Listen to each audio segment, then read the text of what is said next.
This is AM Joy, July 29th, 2017.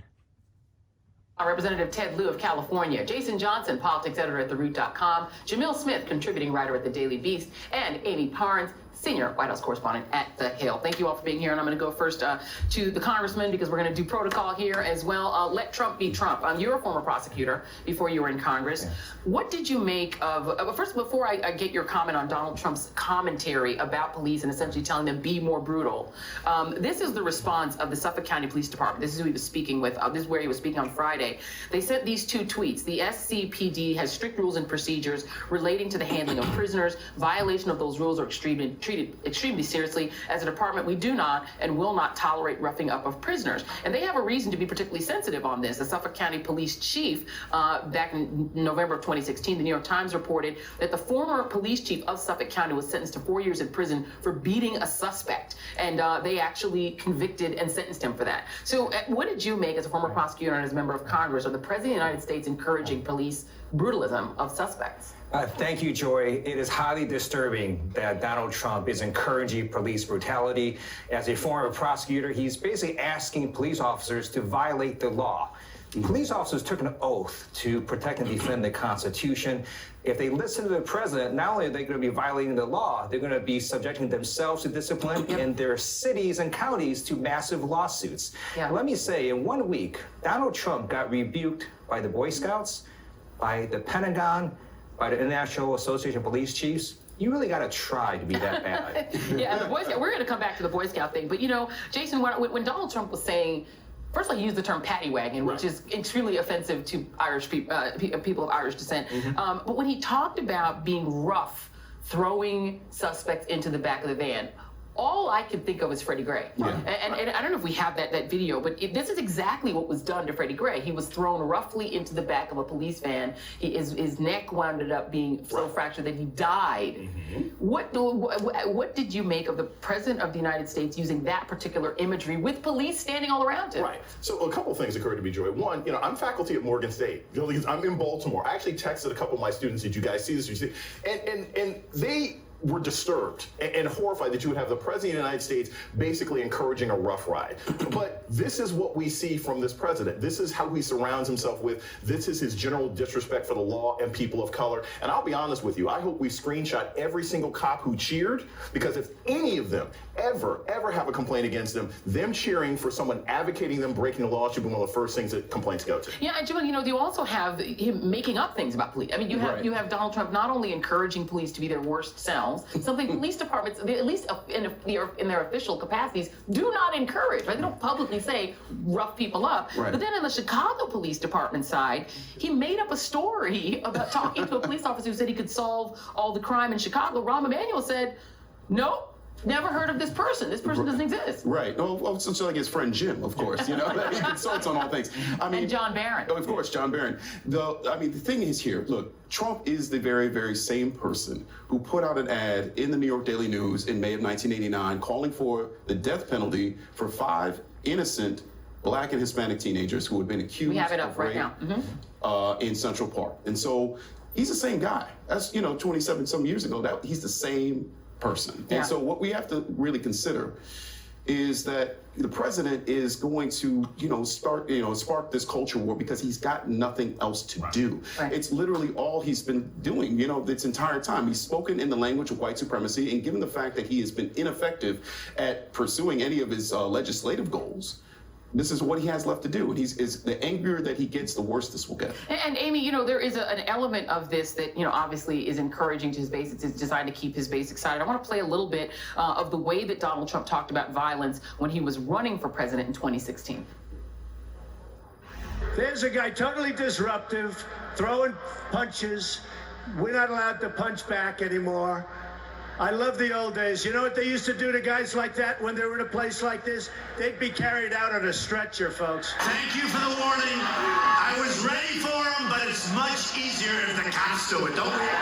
The guards are very gentle with him. He's walking out like big high fives, smiling, laughing. Like to punch him in the face, I'll tell you. So if you see somebody getting ready to throw a tomato, knock the crap out of him, would you? Seriously. Okay? Just knock the hell. I promise you, I will pay for the legal fees. Well, aside from the fact that he probably wouldn't pay if he when he promised to pay for them. Amy, do Republicans on the Hill? We know that they have a certain fear of the Trump base, that they go very quiet at the mention of Donald Trump. Do Republicans think that this kind of rhetoric, this kind of encouragement of violence, actually helps them in their reelect, or at this point are they weary of it? No, I think there is a big divide, Joy, and what you're seeing is President Trump kind of riling up his base because his base likes it. His base likes it every time he attacks. He goes on one of these tirades. Every time he attacks the press, he's playing to his base. But on the other hand, I'm hearing from Republican sources every day now that this is so disconcerting to them, that they don't understand what's happening. He's going off the rails. This is not what their party stands for, they say, and it's become increasingly problematic for Republicans.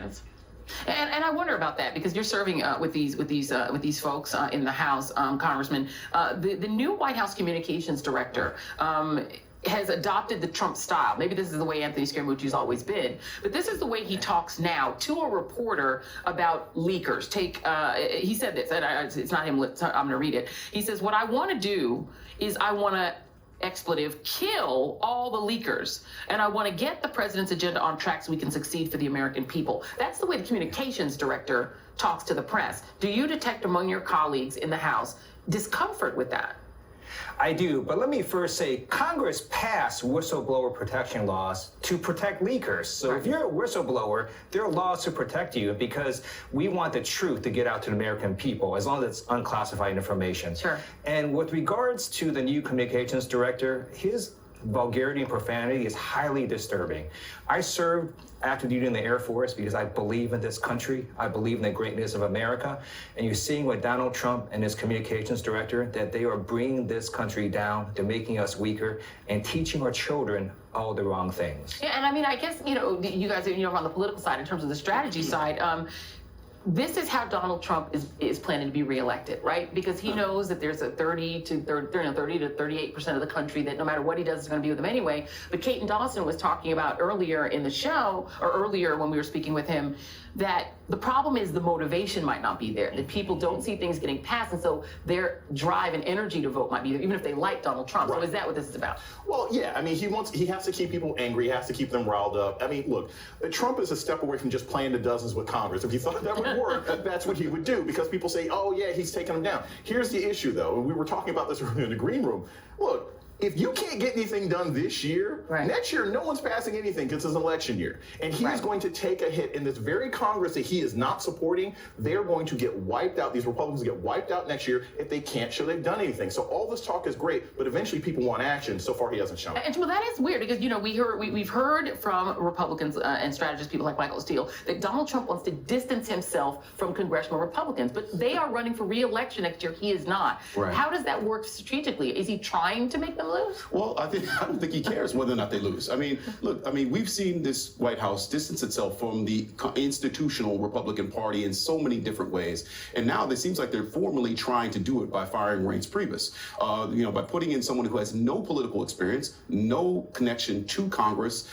Frankly, I think that they're trying to send a message, not just say, hey, we want our White House to run in a certain way, but that we don't need the Republican Party. So one day the Republican Party perhaps may wise up and realize that they don't really need him either. Yeah. Mike Pence can sign these bills just as much as Donald Trump can. Well, we'll just go to you on that then, Amy. Is there finally a sense among Republicans that this one-way loyalty isn't useful to them in their re-elections? They are loyal to him, and he's not loyal to them at all. Oh, yeah. They need it to be mutual. They don't feel like it's there. And healthcare should have been the #1 example for what happens when you're not on the same page, when you just throw a bill together and Republicans aren't even wholeheartedly supporting it. This is what happened this week. And this is why President Trump is going to continue to run into obstacles. If he calls himself a deal maker, but yet ultimately he is not. He's going around Republicans and doing things that they don't like. And donors are starting to get really annoyed with him. I mean, we're seeing, there's an uptick, I think, in the disappointment from Republicans on the Hill, his donor base. I'm curious, and I think it's going to get even worse. Indeed, it's a strange strategy. You don't want to work with either party. You just don't like anybody. You can't be 535 people, Donald Trump. You can only be one. Congressman Ted Lieu, Jason Johnson, Jamil Smith are going to be back with us. Amy Parnes, thank you very much. We'll have you back. And coming up, a bill passed in the Senate and the House